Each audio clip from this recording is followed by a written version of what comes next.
Now let's switch subjects and move on to Wales, where a very brave group of ladies have been challenging the government's religious and sex education.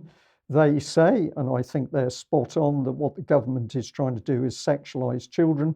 But with days to go until the case comes to court on the 15th of November, surprise, surprise, the BBC comes up with what appears to me to be a hit piece on those ladies trying to protect young children from over-sexualisation. So here's the headline: Sex Education, Gwynedd Council harassed over scheme support. And if we get into the meat, well, this is the opening of the article, so I think this is very much the BBC spinning the line. A councillor has been threatened over her support for new relationship and sex education teaching in Wales. Gwynedd Council's Beca Brown believes the lessons will keep children safe and said most parents agree, but she has been abused online and called a pedo lover by opponents. The Welsh Government is introducing the RSE code as part of the new curriculum and said it is, quote, vital to support young, healthy people build healthy relationships. So the BBC absolutely focusing on the government line. There is no alternative view put across, but let's see how they stick the knife in. So here's some comments from Beca Brown herself. There's apparently been a polarising response to the new code. There's been a lot of negative public response, but privately many people have been supportive. So I've put a little note there: evidence for private support. No evidence in the BBC article whatsoever that people in Wales support this. We're simply given effectively a hearsay statement. And if we go on through, she also says we've been called, some of us, councillors, paedophiles. I've been called a pedo lover. I've been threatened too. Someone said I'd put a rope around my own neck for supporting the code. Someone else said I deserve the death penalty. So just very quickly, Alex, this is pure hearsay in this article, wound up as if we have factual comment, or so it appears to me. Yes, it's not even the lowest standards of public service broadcasting there that have been met. It's just a woman who's being allowed to attest certain things. I find what she's saying fundamentally and profoundly incredible because she's a councillor in Llanrug, a large village, a Welsh-speaking village in Arfon. American viewers might be fascinated to know this. Arfon was actually a dry county, something that Americans probably think only they had, up until 1982, if I remember correctly, 40 years ago. And that's because Arfon is dominated, less so now, but in the lifetime of people living there, completely dominated by hard Protestant chapels that wouldn't have any drinking, any Sunday opening, and certainly any sexualization of children. And I know there's been a change in people's minds there as well, but I do not find that Beca Brown's credible here, and I don't even think that she has her party Plaid Cymru with her. There is an element, of course, of North and South Wales vying, and Labour and Plaid vying to see who can be more woke. But I do not believe that people in Llanrug would, in any majority, support what's been going on with the RSE curriculum.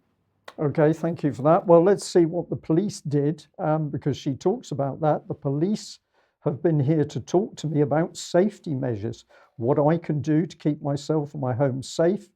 That wasn't something I'd expected when I took charge of the council's education portfolio. So now this lady, and I'm sure she has, the police have visited her home, and what have they told her? We think you're under sufficient threat that we need to come and talk to you and tell you how to protect yourself. So now this lady's in a state of fear from her own constituents, for want of a better word. But if we go back and look at when she was elected, as reported here, meet Gwynedd's newest councillor after the Llanrug by-election win. She said she looked forward to joining the Plaid Cymru Gwynedd group of councillors and work with them to represent the county's residents. Thank you very much.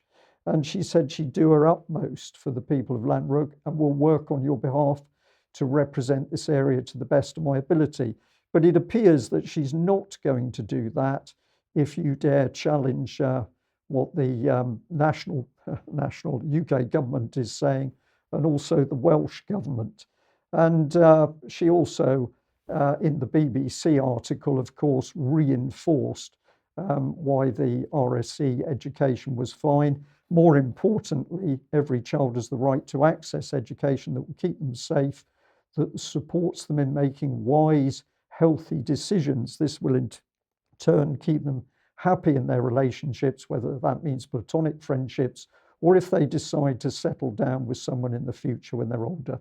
So this is all loving stuff to help children, the government claims. We would say, and certainly the ladies working in Wales would say, no, this is grooming children. But Alex, you've picked up on some good news, because it appears that the Muslim community are now coming in with an intervention in order to get involved on the side of those Welsh mothers.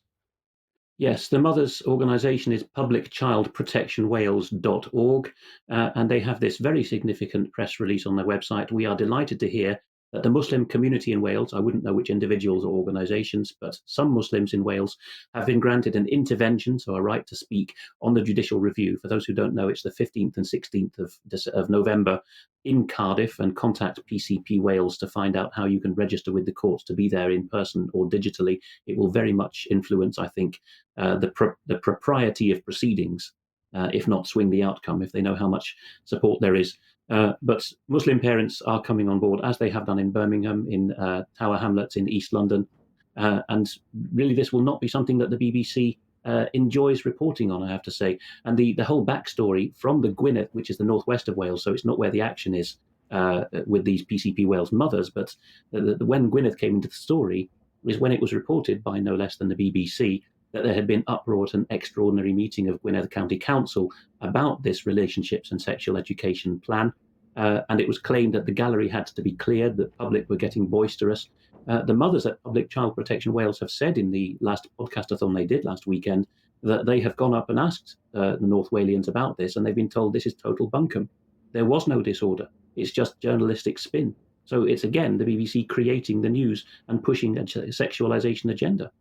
Okay, Alex, thank you for that. And if viewers, listeners want to understand more about the warnings of the Welsh mums, go to the UK column and have a look out for a telephone call with Kimberley Isherwood, where Kim was talking to me about their concerns.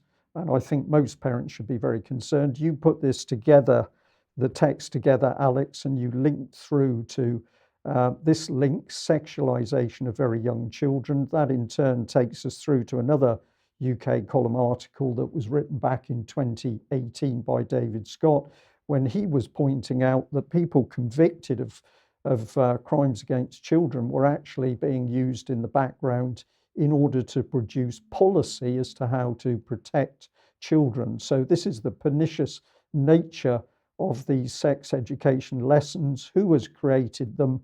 Why are they so gross? And is the establishment keeping us safe? We'll just say that another big thank you to Liberty Tactics, Louise Collins, for working with the mums to help raise money to get that court case through. Okay.